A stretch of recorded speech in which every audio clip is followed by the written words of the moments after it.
Hello, welcome back to another update. Today we're going to be talking about the systems. Most noticeably, 96L has become Tropical Storm Kyle, which looks like a mess, as we will get to pretty soon. I don't even see how this thing is even still tropical. Now here's Josephine right here, which has actually weakened. I believe it was 50 miles per hour at one point, but now it's at 45. I'm not sure if it was 50 or not, but I remember it being 50 at some point, I think. So that's that. And it's expected to become post-tropical right here and make a really close pass to Bermuda. So possibly some gusty winds and rain there. So there's a little heads up for Bermuda. Now there's really nothing to talk about in the Atlantic in terms of interests. And then the Eastern Pacific, we do see here that this area right here is dead. And we also have an area of high chance right here and an area of high chance right here. And this could, both of these could become tropical systems. But again, this could become another this.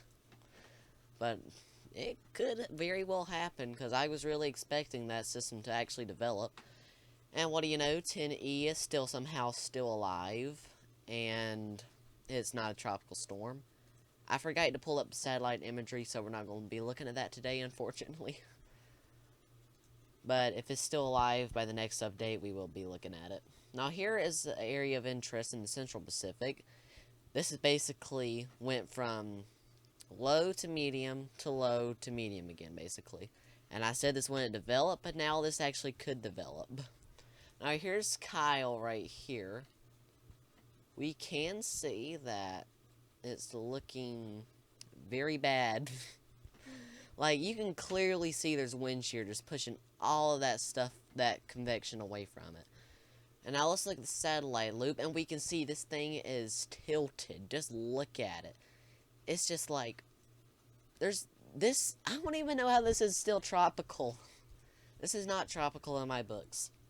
So, post-tropical storm Kyle there. There we go.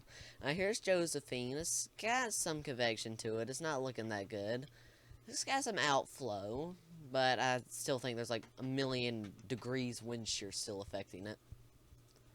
Now, here's satellite imagery. Despite all that wind shear, it's actually looking, I guess you can say, kind of good. I think its center's sort of exposed down there, but I think that filled back in a little bit.